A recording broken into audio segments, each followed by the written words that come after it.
thank you all for being here. Recognize this is a really important topic. I'd love to understand, and on behalf of the panelists here, like what the composition of the room is. So let's start with, if you are in private sector, raise your hand, please. Okay. State government? Okay. Local? Awesome. Universities? Press? And others? Awesome. All right, well, thank you all for being here. My name is Anant Dinamani. I'm a principal with Deloitte. I lead our transportation decarbonization efforts across industries, focused on energy, auto, transportation, and government. My journey was, I'm gonna share a little bit about my journey, just so we've all kind of arrived at this juncture of climate, so it'll be helpful to just kind of share my journey, and I actually request our panelists to do the same. I have been an environmentalist, is what I call myself, for about 6 years. Been vegan for that reason and kind of gone all in. And I was doing a lot of work on the auto side of our business, but got really intrigued by where transportation was headed through my work with the auto companies. And now for the last 4 years, I've been working with governmental agencies and advancing policies at the intersection of state and local governments. So with that. Well, good afternoon, everybody. I'm Teresa Christopher. I'm head of sustainability policy at Amazon. It's nice to see everyone here today. I grew up on the New Jersey shore and spent a lot of time on the beach, and wound up years ago going to undergrad and majoring in earth and ocean sciences, which was what we called climate science back then, and also political science. Spent most of my career as a policymaker, mainly at the federal level. So spent 8 years in the Obama administration, the first 3 at the White House working on ocean policy, the next 4 years running BP oil spill restoration, and then finished out those years running the Fish and Wildlife Service. So climate was a big part of that the whole way. And then last year, I came to Amazon to head the sustainability policy team. My team covers climate, energy, other sustainability issues like plastic, circular economy, because Amazon's committed to bold climate action. Amazon committed to reaching net zero by 2040 and has started to really decarbonize across all businesses. So while we're a transportation logistics company, we're also a cloud computing company. We're also a movie studio, we're grocery, and we're in a number of other areas. And so really excited to be part of this journey. We are now the world's largest purchaser of renewable energy in the world. We committed to getting to 100% renewable energy by 2030, but we're actually on a path to do it by 2025, I'm proud to say. And so really excited to be here and part of just bold climate ambition. Hello, everyone. My name is Dave Hume. I'm coming from Flexport. I'm our current head of climate programs. But before that, I like to describe myself as an ocean nerd. My wife says not to say that, but that is really what I am. The ocean's been a very common thread for me throughout my entire life. I come from a maritime background. I used to work on big ships as a marine engineer. To continue Anant's survey here, has anyone ever heard of the U.S. Merchant Marine Academy? Quick show of hands. Oh, great.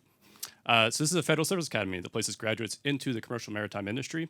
I went there, I studied marine engineering systems, and for about 5 years after graduating, I worked on big commercial vessels as an engineering officer. It's an awesome experience where I get to travel the world. I visited about 26 countries, every continent, every ocean by ship before I was 22. But when you get to work on these ships, you also see firsthand just how bad they can be for the environment. These are quite literally the largest machines on Earth, and they also obviously emit quite a bit. And so after that, I worked at a tech startup on clean tech for a little while. It made wave-powered robots for oceanographic data collection. That got me more interested in renewable power using wave energy. Then I went back to graduate school, studied that for a little bit, and then came to the U.S. Department of Energy. I was also working in the federal government for the last 5 years, working on R&D for marine renewable energy, and then transitioned over the last 3 years to work on maritime decarbonization policy. And for the last 3 years, I've been supporting that at the U.S. Department of Energy, helping advance our R&D policy towards trying to drive more reductions in the maritime industry. Right now, I am at Flexport, and I've joined this company for 2 primary reasons. One is to investigate what is the perception from our cargo owners, which are all the main brands that you guys have heard of, like Amazon, for example, how they start to think about decarbonization from a maritime perspective. The second reason is to look at how we can start to aggregate that demand onto vessels that are using low carbon fuels, which is something you'll hear me talk about quite a bit today. But thank you very much for having me today. It's a pleasure to be up here on the stage with all these other speakers. Super. Good afternoon. My name is Cherie Wilson, and I'm a Vice President of Government Affairs Sustainability at Delta Airlines. In terms of my career path and getting into sustainability and climate change, it was exciting to see in this audience a number of college students. As an intern, I actually ended up working for Congressman Al Wynn, who's my hometown congressman from Maryland. I was an intern through the Congressional Black Caucus Foundation, which gave me an opportunity to work in an office for an Energy and Commerce Committee member, where essentially issues of environment, energy, et cetera, go through that committee. And so I was exposed to these types of concepts in college, and then ultimately ended up receiving a job opportunity to join after graduation. At that point, I was literally thrown into the mix to work on committee issues. So instead of the kind of like introductory path forward on the Hill, which typically would start as a staff assistant, I was thrown into committee work. So that kind of propelled my interest in engaging on energy and environmental issues. I ended up working on the Senate side as well as working off the Hill, if you will, in the private sector. And so in the private sector arena, I've worked in the electric power industry for Constellation Energy, as well as for the Electric Power Supply Association. I've also worked at an environmental consulting firm, interfacing with essentially bringing together stakeholders like NGOs and electric sector utility players to advance clean air and climate policy. That was at MJ Bradley and Associates. And after that, I worked at General Motors. So I'm really excited that Hina is on this panel and that we have some GM family in the audience. But I was at GM for almost 6 years, working on financial services, but also leading the work to ensure that our government affairs team was interfacing with our sustainability leaders and carrying that message in Washington about all that the company was doing, as well as leading on climate equity related issues, in particular transportation equity. And then I transitioned to Delta Airlines, where I have been, it'll be 2 years at the end of this month. And I will tell you, one of the things that makes me really excited about working at Delta is their commitment to people. We truly put people first and at the center of everything that we do. And so I think that is what is so integral to addressing climate and tackling some of these really big innovation challenges that are facing our industry. So I'm excited to share more of that journey with you. And I also encourage you all to listen to our CSO this evening, who will be sharing a bit more about our sustainability go forward strategy. We'll have an opportunity to hear about our net zero commitments, inclusive of our fuel strategy, which is going to be an integral part of advancing that transition for us. So looking forward to the conversation. Thank you, Cherie. It's always a terrible thing to be the last. And Anant, I'm also on a journey to become a vegan, so I might come to you with tips on that. So I wish really I could say that my interest in climate was an academic and professional pursuit, but fortunately and unfortunately, it really wasn't. I grew up in Balochistan, which is a part of southwestern Pakistan and Iran, and I grew up right by the Arabian Sea. And I remember when I was maybe 12 or 13, I wrote a letter to local power generating company. And I wrote to them about the contamination of the sea and the marine life in our area. And I also, fortunately or unfortunately, got an opportunity to really see close and firsthand the impact that the climate change was having on my community. My grandfather was a fisherman on my dad's side. My grandfather was a farmer on my mom's side. So drought, famine, water scarcity, ocean warming, all of that had direct impact, I would say, on my family, and then also on the community. You know, issues around issues that didn't exist in our community before. It's a very close-knit community, but suddenly we had influx of drugs, and suddenly we had influx of domestic violence and mental health issues.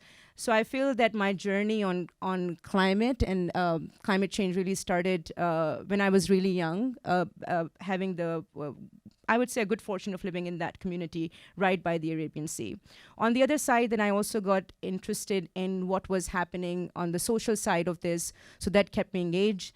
I came to the US in 2012 as a Fulbright scholar.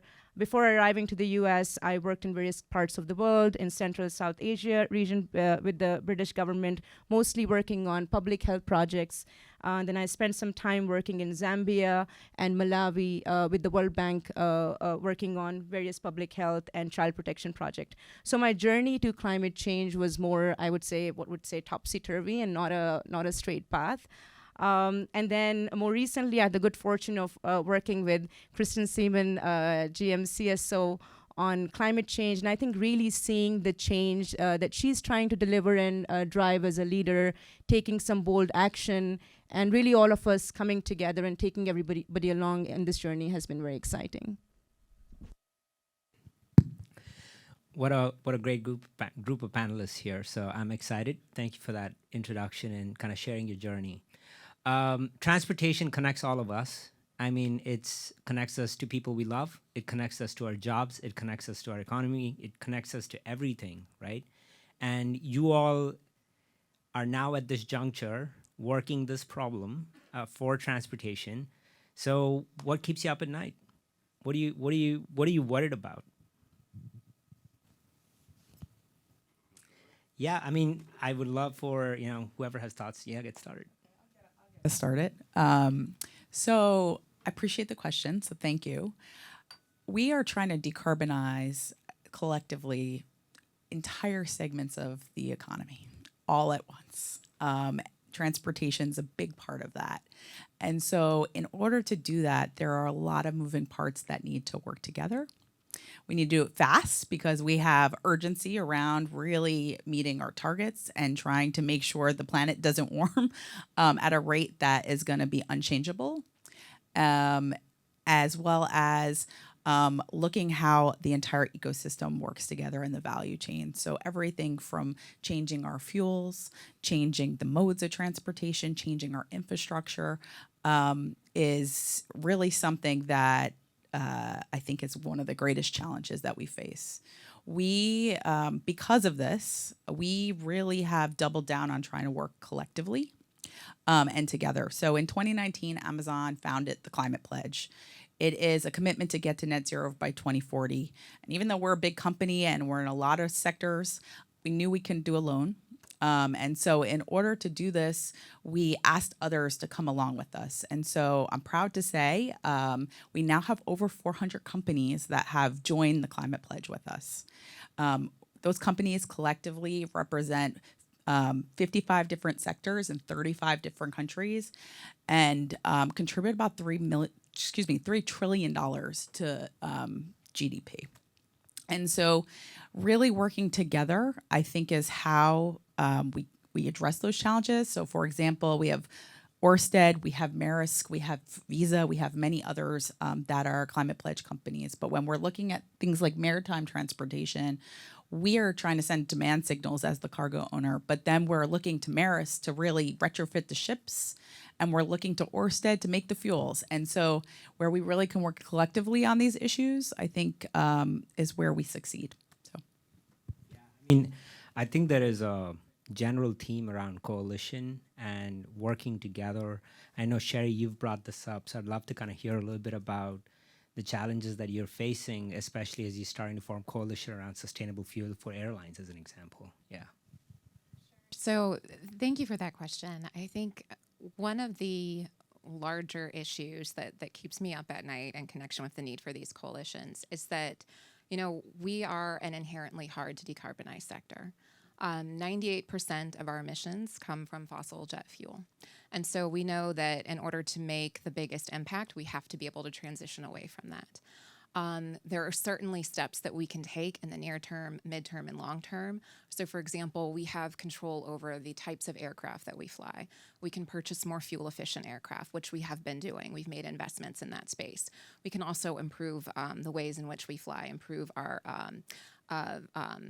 air traffic control modernization initiatives, things of that nature.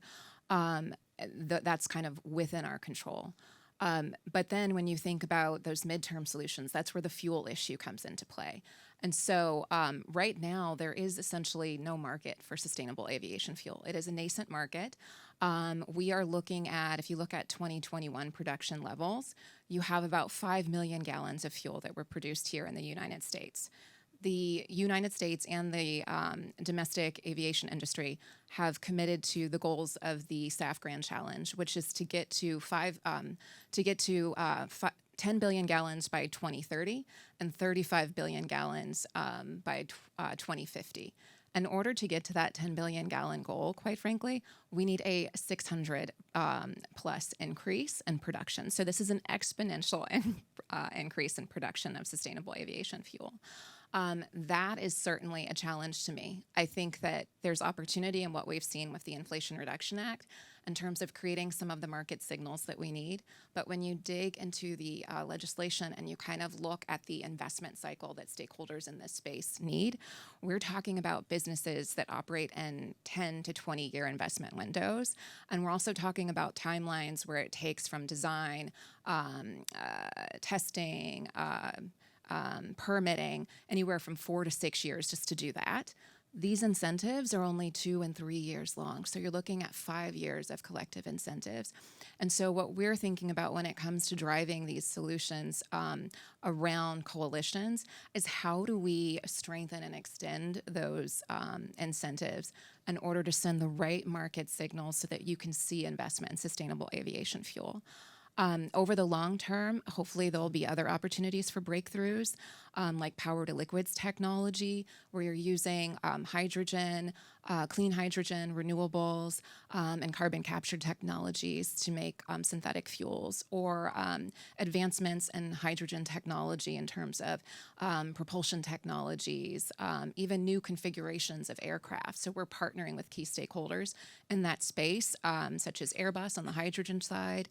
When you look at electrification, that's really short haul, near midterm or so forth. Joby Aviation, we've invested in. So there's opportunities in that space, but we really need to figure out how do we address the fuel challenge. And so that keeps me up at night, quite frankly. No, that's fair, especially kind of driving up the demand curve while managing the prices. It's a tough challenge. I'm sure you see kind of similar challenges in your field, maritime, especially in terms of sustainable fuel. So I'd love to kind of hear from your perspective. Cherie earlier, where maritime and aviation are almost two sides of the same coin in a large degree. We face a lot of the same challenges. But to your original question, what keeps me up at night? I would characterize around 3 high-level big bucket areas, one of which Cherie just touched on, which is alternative fuels. But the first is really stakeholder engagement.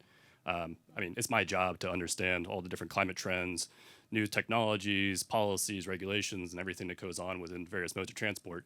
If I were just to focus on maritime, that's a full day job. When I have to extend it out into trucking, aviation, rail, and then understand everything that's going on in the United States and the EU, elsewhere across the world, it's very, very difficult to say the least. And so expecting companies that might have a much smaller team, not have a dedicated staff to go focus on sustainability, it's a lot to ask them to understand these issues. And so looking for ways to distill this information to a more easily digestible format is top and foremost, I think, a really big challenge we need to overcome. A lot of our clients face this issue is just there's too many options, like just tell me what to pick. So that's one big challenge we face right away. To Cherie's point, alternative fuels is a really big issue for the maritime sector. There's no shortage of problems, but I'd say alternative fuels is definitely one of the biggest that we face.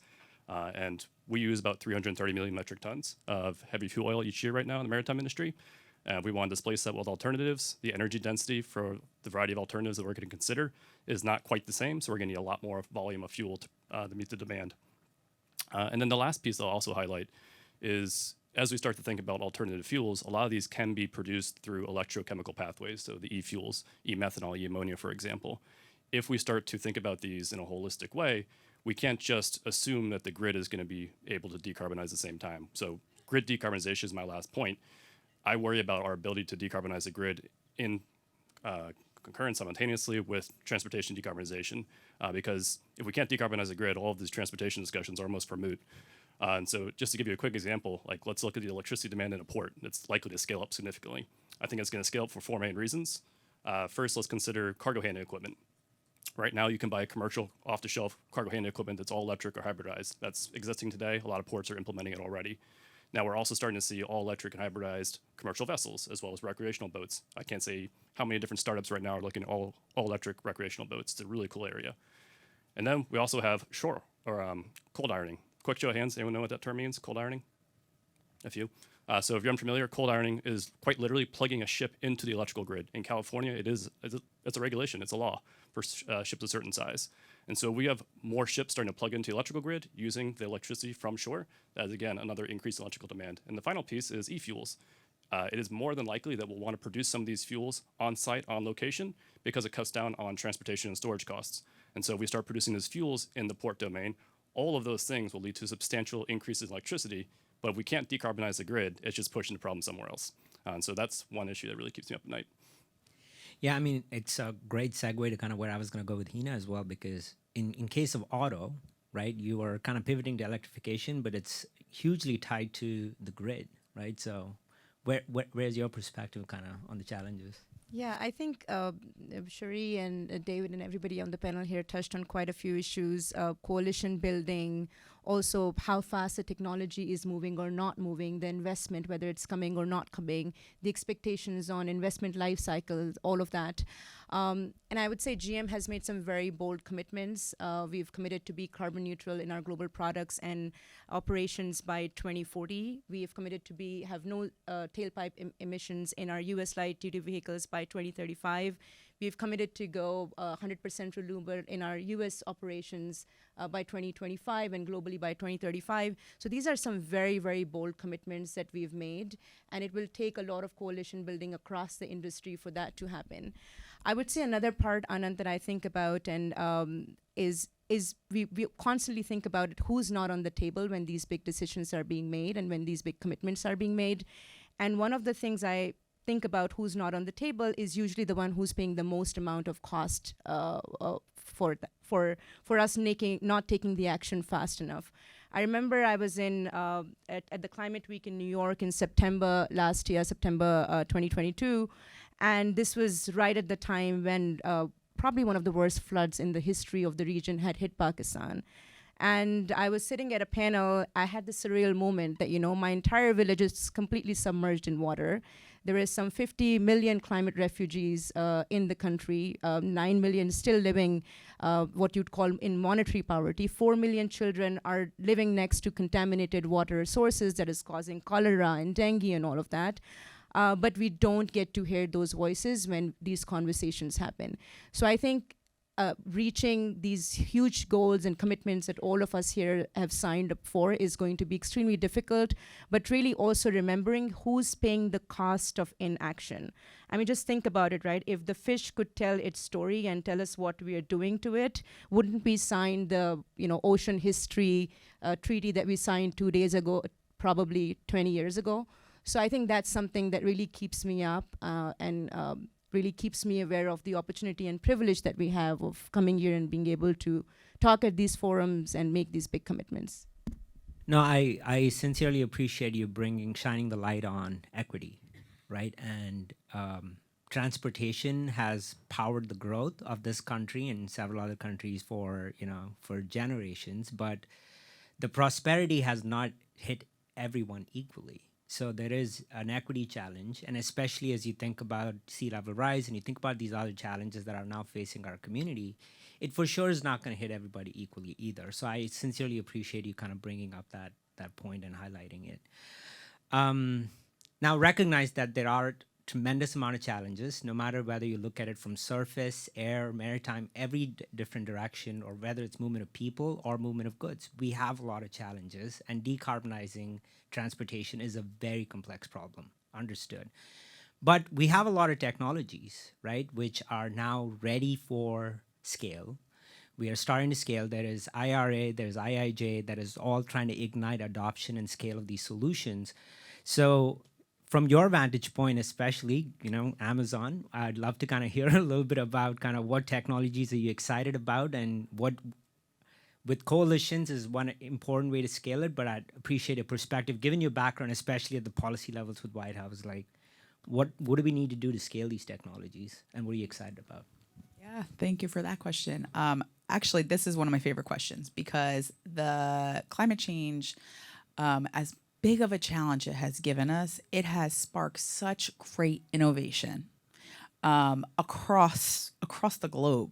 You see innovation coming from all continents, and you see investment coming from both the private sector and the public sector, which is what we need to move forward. So when we look at things like the Inflation Reduction Act, working with private sector dollars, that really can reach that innovation. So we have a $2 billion climate pledge fund. That's one of our funds. We have a few funds really focused on climate, but that fund in particular invests in new climate technologies and innovation.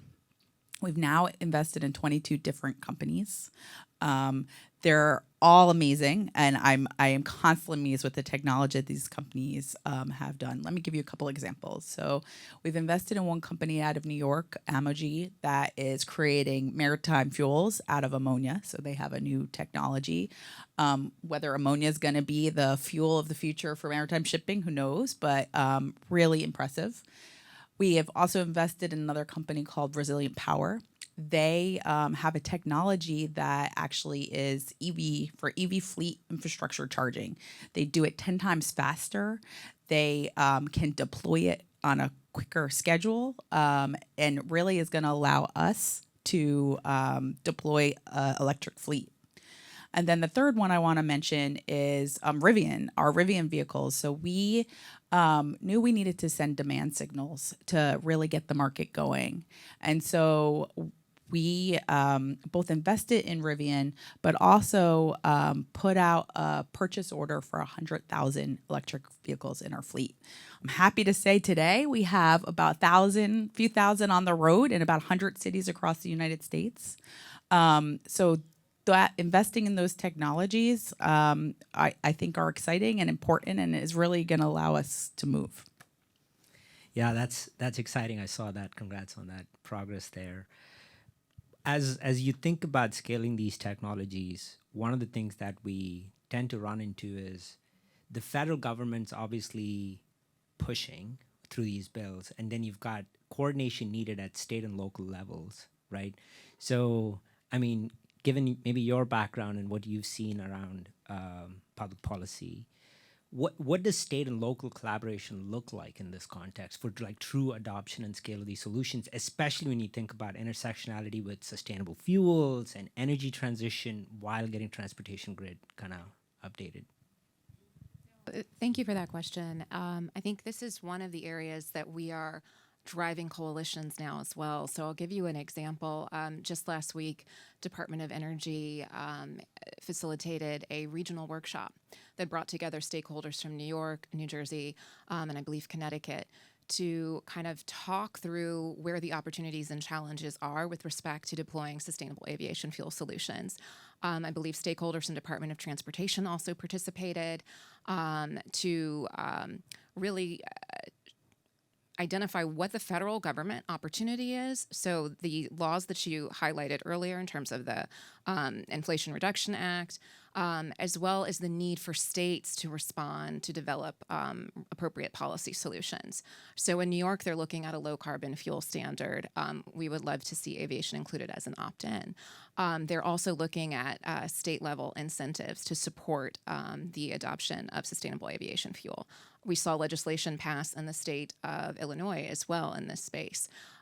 We are seeing coalitions arising in Michigan, Kentucky, Washington State. They're working actively on legislation in this space.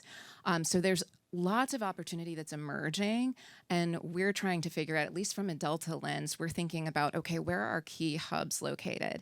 Leveraging those hub-specific opportunities, how can we pull in our value chain partners to then advocate for responsible policies that will complement what is happening at the federal level? So it is a very important role that the states have to play right now, and there's a huge opportunity to catalyze investment in sustainable aviation fuels across the country. Right now, the majority of fuels are going into California because of the policies that they've had longstanding in place with their low carbon fuel standard. And so if we can see additional opportunities like that emerge, I think there's going to be room for even more investment. And so I think I can't speak more highly to the potential for the states to act and amplify what's happening at the federal level. Awesome. And in these, I don't know, that example was fascinating. And as you think about like getting more people buying into this idea of coalition and especially kind of forming public-private partnerships to scale these technologies, right?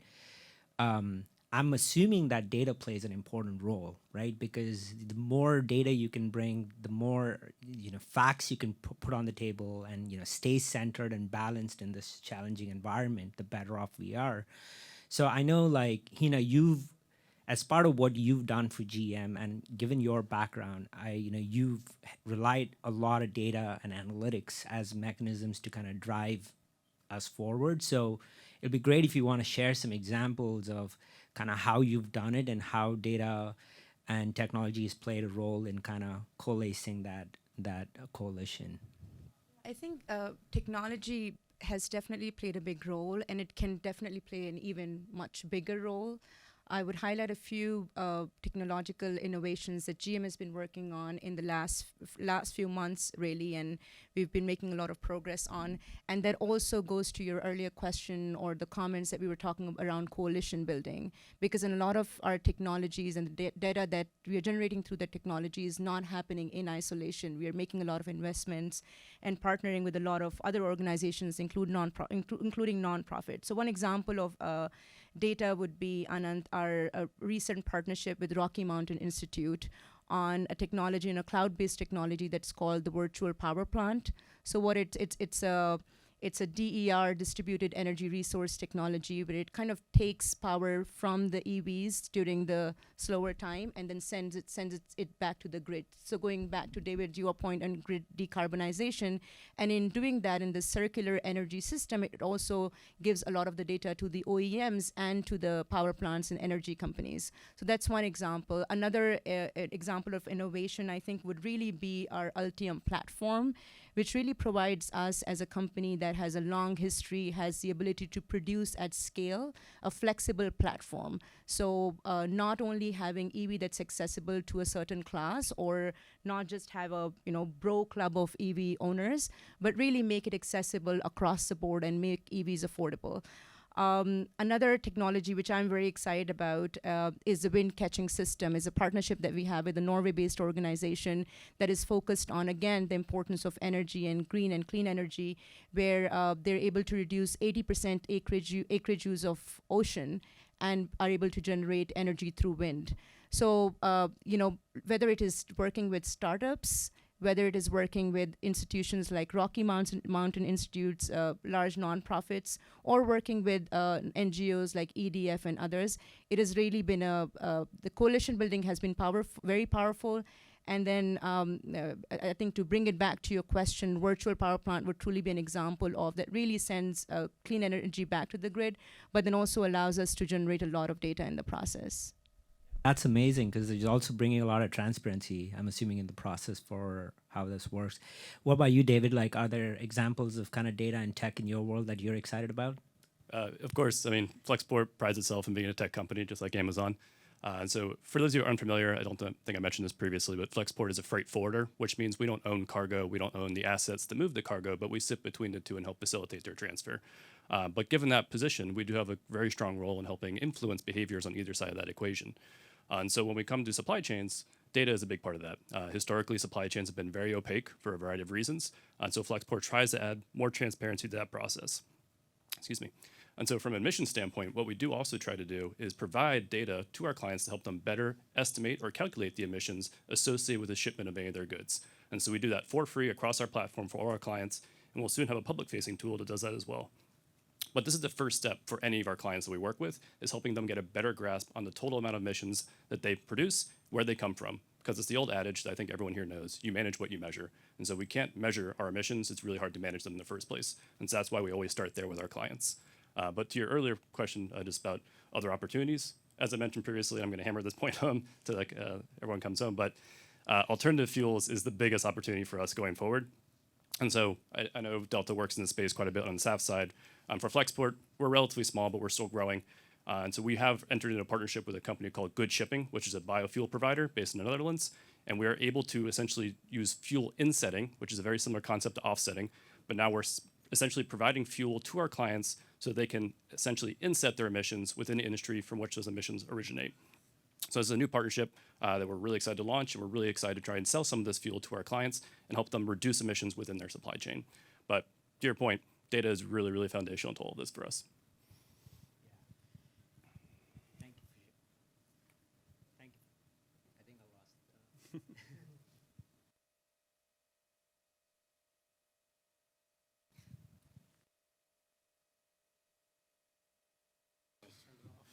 All right, we'll try this without the mic.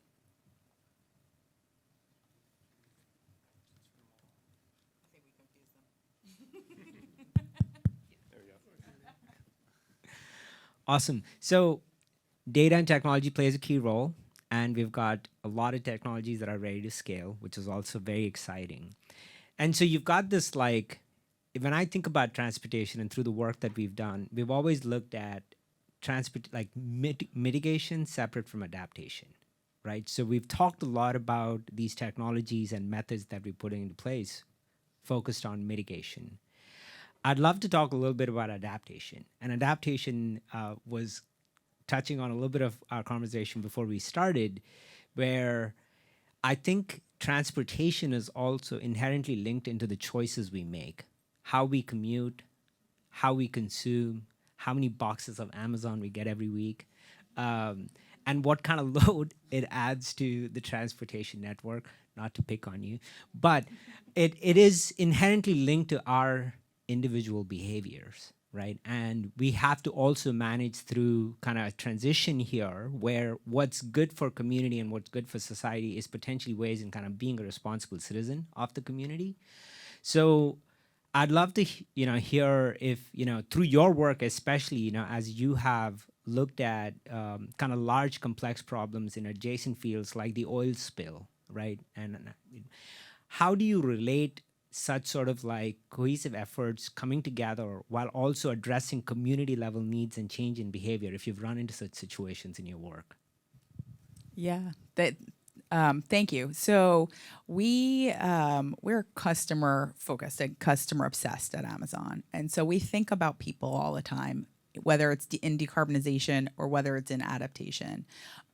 We have really looked at not only decarbonizing across the board, but then have looked at investing in programs that actually invest in the communities and in community behavior. So one example of that is we have actually an agroforest accelerator. So this is not transportation, but one of my favorite examples. It invest in communities in the Amazon and tropical forest where we are scaling credible carbon offsets and really investing in restoration and landscape, biodiversity, et cetera.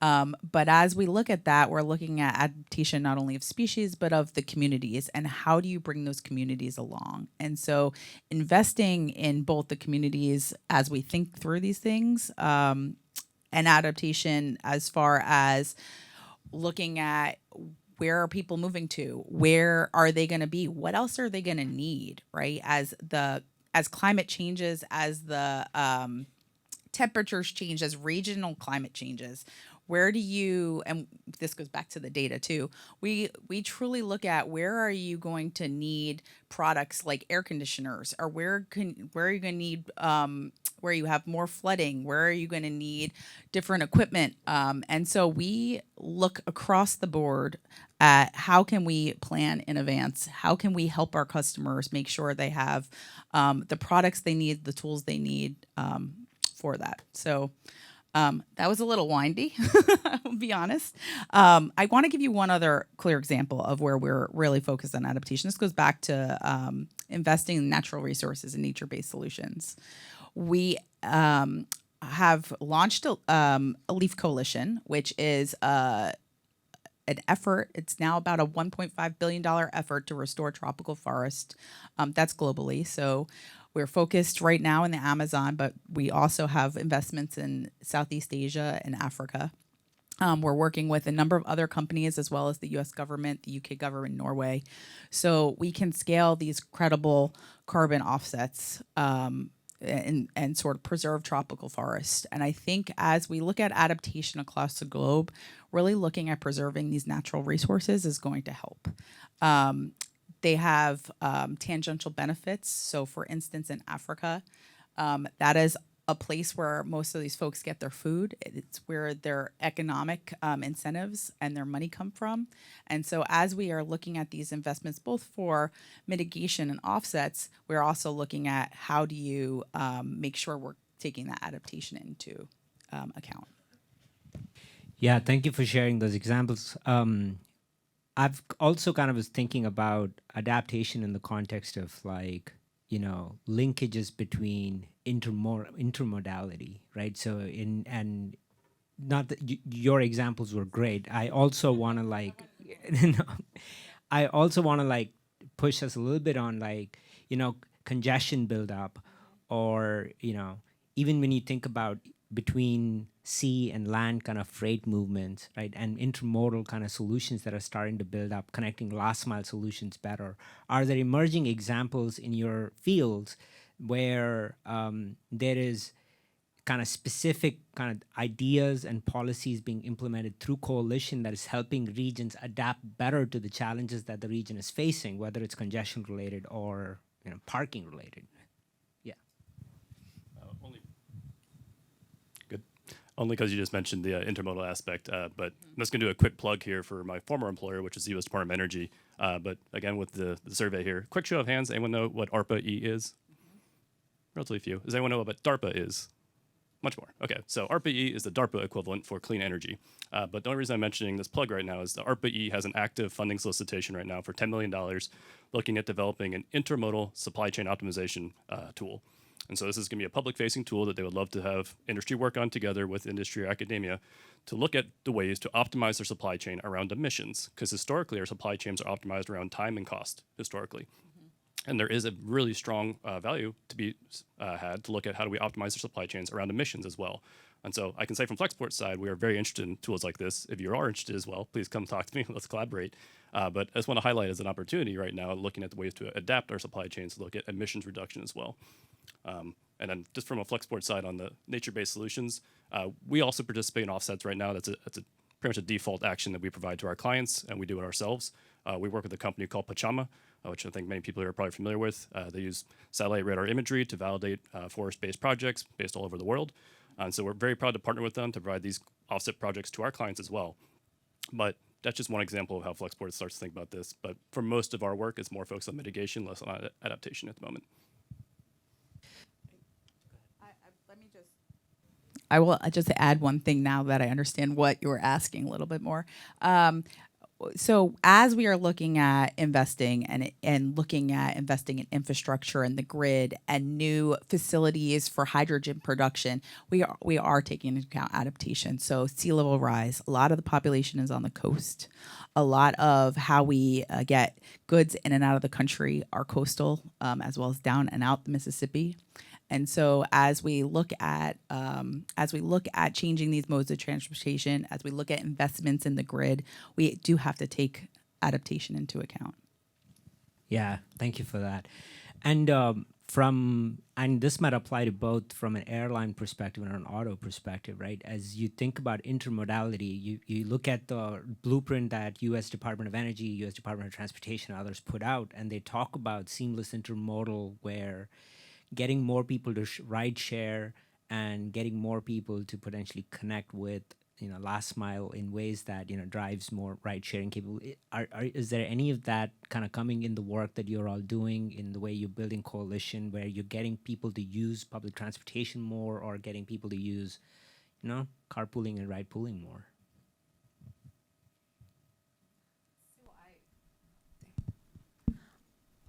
There we go. On that front, I think that's probably more through the lens of, employee options, right? Like we have shuttles and things like that. There's obviously ride sharing at our global headquarters in terms of, prioritizing travel between our headquarters and say the airport or local stops around the community.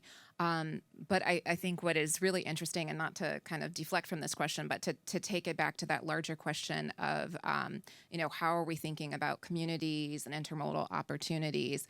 One thing that I would just highlight is when you think about transportation within the aviation space, the vehicles that you forget about are the ones below the wings. And so I do want to flag that is an area where there's the low-hanging fruit that's ripe for opportunity to electrify. So Delta was a leader, quite frankly, in terms of working with our supply chain partners to identify the kind of gold standard, if you will, for our ground service equipment. So you kind of think about the vehicles that are loading your baggage or helping to push the planes, et cetera. So there's a lot of opportunity there. And that touches people at a very local level, right? There are people that are riding these vehicles, and a number of these vehicles are powered by high-emitting diesel. So if you can eliminate that and electrify, and then, of course, complement that with renewables on the grid, that's a huge benefit. So I would just add that into the discourse, that is a huge component of really being able to provide a benefit within the transportation space in a way that's a little bit unconventional, but still important for our needs and for us to successfully operate. Before you go, Hina, we're going to get people, if you're interested in asking questions, we'll open it up for the audience here shortly too. So if you want to start queuing up some questions, we'll get to you here as soon as maybe Hina finishes with her comment. Yeah. Anant, you probably recognize you've asked a very complex question here, so let's acknowledge that first. And I think probably there's 1,000, I could write an essay on this question here. But I think one of the things, as someone who's moved to the U.S. only recently, actually not very recently, it's been a decade now, but I've lived and worked in different parts of the world before coming here, including developing world in quotes and developed world in quotes, and I do feel as a company, as a country, as an economy, and as a country, multimodal mobility has to be more embedded in the DNA here, as much as it has been even in the most developing countries that I've worked in, whether it is the African continent or it's the South Asian, Central Asian region. So I think there is a mindset shift that does not exist in the US at that level that has to happen. On the GM side, I would say one of the things that I'm very proud of is our $50 million climate fund that really gives us the opportunity to invest in these innovations that are happening at the community level.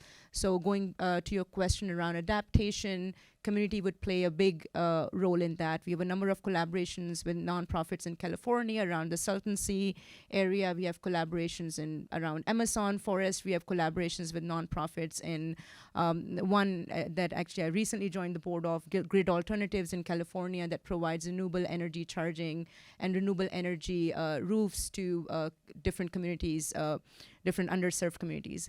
So I would say that it's a very complex question again. Thank you for asking that.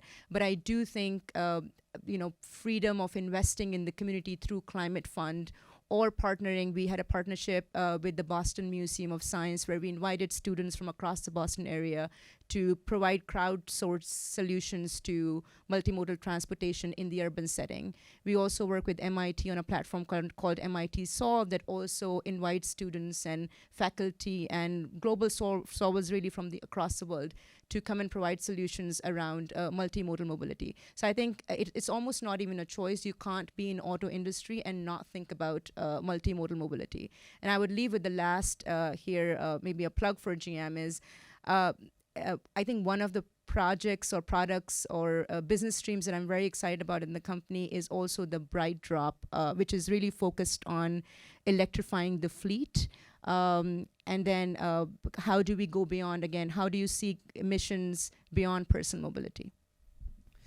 Yeah, I mean, it was a trick question, and I want to emphasize kind of like where you were going with choice, right? I mean, I think there is a really interesting interplay between land use, transportation, and energy. And we had not touched on land use. And the point is, like, how we choose to live and how we commute is a very personal choice. So I did kind of like push us in that direction, but I think that's kind of what you look at the local agencies and the local governments that are grappling with. It's really that intersectionality of kind of land use and much and how we build transportation networks, whether it's public transportation or continuing to serve it through intermodality.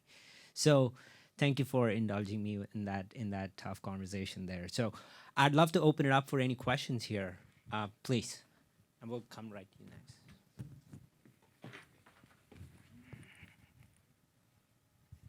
What is renewable jet fuel or renewable diesel fuel? So renewable jet fuel, sustainable aviation fuel is essentially a bio-based fuel. Think of clean fuel, renewable fuel that can reduce emissions relative to fossil jet fuel by up to 80% life cycle emissions. So you're thinking of bio-based feedstocks like corn, soybean. You can also leverage waste products, forestry residues, things of that nature. So it's essentially using these feedstocks to produce fuel that is a drop-in for jet fuel, a direct replacement for jet fuel, which is quite frankly, my engineering friends will say, a miracle that this exists in this capacity. And it's 100% drop-in, subject to blending limits that are required at the federal level. So you do have to currently blend this renewable fuel with fossil jet fuel, and we are working with the government and with our supply chain partners so that we can get to a 100% blend rate in the future. But it is, quite frankly, the most meaningful solution that we have to decarbonize. And it is something that we are working on across the full value chain. So going back to that point about coalitions, we really do need the agricultural value chain involved in this. And that is something that we are in the process of really beginning to build out. And you'll also hear from some of our producer partners. In fact, Gevo's CEO is speaking this evening, who will be talking a lot about the fuel component, as will our CSO, Pam Fletcher.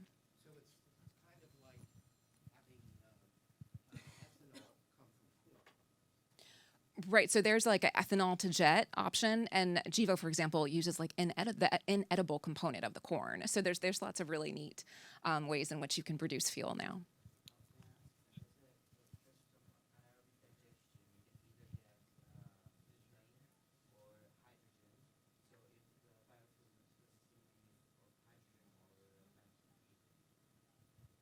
You're asking which one it consists of?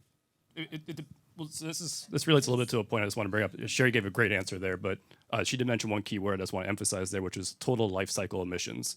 And so that's a really, really important term when we talk about any of the alternative fuels, is looking at their full life cycle basis. In the marine space, we call that well-to-wake emissions. I think you use the same in aviation. But this is looking at the feedstocks or the ingredients that go into the fuel, how it is produced, so whatever process you're referring to. There's a lot of different ways to process biofuels. Then also looking at storage and transportation, and then ultimately consumption, what comes up the exhaust stack. And so each one of those has its own emissions associated with that life cycle. But for all these fuels, you need to look at the full life cycle emissions for it, not just what comes up the stack. Otherwise, some fuels will look much better than they really are. LNG is a great example of this right now. So you often see LNG touted as a carbon reduction fuel, which on just what comes up the stack, yeah, totally, about 20, 30%. But if you look at it on a full life cycle basis, due to methane slip and leakage throughout the production and transportation, not so great. Potentially even worse than just using heavy fuel oil or marine gas oil. And so, to your point, it really depends. There's not a great answer with biofuels because of all the variety of feedstocks and ways to produce it at the moment. It's a litany of these things right now. Awesome. Thank you guys so much for coming. My name's Daniel. This one's more for Hina. When you think about the different types of mobility, like micro, mini, and just traditional cars, how does General Motors' perspective change as you move outside the U.S.? It's a great question. I think the perspective will have to change, right? Because, for example, if you look at Western markets, the next forte would be Europe. which is really far ahead of the US when it comes to regulations, when it also comes to consumer awareness and consumer preference and consumer behavior. So I would say that outside of the US, I think the countries are already going towards the multimodal way that we talked about. So I think we'd have to adopt based on where the market is, whether it is around EV policies, or is it around our fleet electrification, or generally around the all-electric future.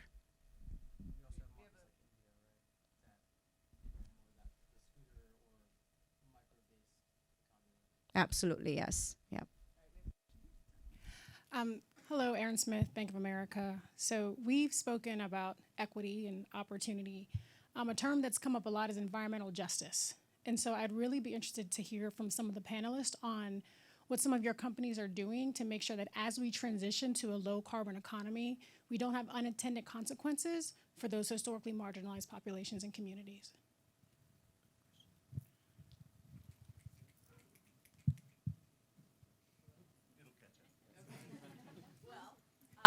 There we go. So we're doing quite a bit actually. So let me give you a couple examples. One thing we have done, you heard, we're trying to get to 100% renewables in operations. So part of that is we've now deployed 379 renewable energy projects. And as we deploy those renewable energy projects, we don't only look at them for us, but we put rooftop solar on our facilities that then also benefits the communities. And often those rooftop solar are on large warehouses, the large Amazon warehouses that some of you might see that your goods come through. And they're often in communities that are considered environmental justice communities. And so really looking to see how we can invest in the communities we work in and bring them along in this transition as well. So that's one example.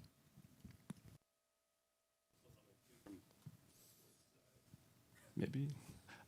So from Flexport's side, I work in a group called flexport.org, which is a little bit of a misnomer because we're not a nonprofit. We're a dedicated impact and sustainability team. But the other half of our group, what we do is humanitarian aid and logistics. And so we facilitate a lot of shipments using essentially a fund that is contributed to our organization. It's around $25 million that we use to pay for shipments to Syria, Turkey, Ukraine crisis, places in East Africa, all these places that need humanitarian aid. We facilitate those transfers of that shipment over there. And we also offset those at our own cost. So that's just one example of us trying to work more locally onto the ground to provide support where it's needed most. But zooming out just a little bit to talk about alternative fuels once more, I told you I was going to hammer this point home. When we talk about alternative fuels, decarbonization for the maritime industry is going to happen almost as much on shore as it will at sea. And so we need to develop all this infrastructure in the ports where it's needed most. But ports are actually very much where we see a lot of really high levels of pollution and, unfortunately, high levels of unfortunate health outcomes for localized populations around the ports. And so as we start to reduce emissions in the ports by developing alternative fuels that can be used for localized transport, whether it's drayage or commercial vessels in the port, that can really start to improve the community outcomes as well. And so focusing on port emission reductions is a big focus for us as well. Hi, my name is Geching Zha from CoFlowJet. Question to David and Teresa. You talk about autonomous fuel. We are developing wind cells for cargo ship on the ocean. We could save 50 to 90% fuel reduction, depending on the ship. A large cargo ship, we are aiming 50%. Mid-size could be up to 90%. So what do you think of this technology? It seems I didn't hear much from you. Yeah, there's so many solutions in the maritime space. Thank you. When it comes to sail power, I'll say I'm an avid sailor. I'm a windsurfer, so I'm a big fan of this stuff. I don't know your specific technology. I'd have to take a look. But this is a really exciting time right now in the maritime industry because we're seeing such a resurgence in the age of sail. I can't say how many different solutions there are out there at the moment, but it's very exciting to see. To your point, for a lot of these different solutions, it's up to 20, 30, 40% fuel savings. But what you have to keep in mind with ships is, I'm quoting someone else here because I like this quote, but if you've seen one ship, you've seen one ship because they're all unique. Every ship is unique. Even sister ships that are the same class might have exactly the same hull configuration. They may be operated entirely different and have vastly different fuel consumption and energy demands. And so we need to keep that in mind when you look about any of these solution sets. What might work for one ship may not work for another ship. And wind power is a great example. It's very dependent upon the weather, which is one of the reasons we shifted away from it. But it can work for some, maybe not for all.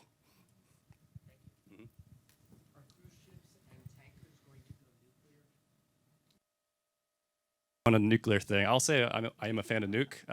The Navy has obviously had a very long and successful history with nuclear power. From the commercial groups that are looking at nuclear power for maritime operations, most of the groups I see are looking at it from a more stationary aspect, so providing small modular and microreactors in the port to help with stationary power needs within the port domain. So like microgrids is a great example. Less so for propulsion. There is one commercial nuclear powered vessel that was built back in the 60s. It's called the NS Savannah. It is just now being decommissioned, but it never saw any successful voyages because no one wanted to receive it in their port. So unlikely to see nuclear in the commercial space in my mind, but maybe within ports. Awesome. So we are at time. I want to be respectful of people's time, but I want to say a huge thank you to our panelists here.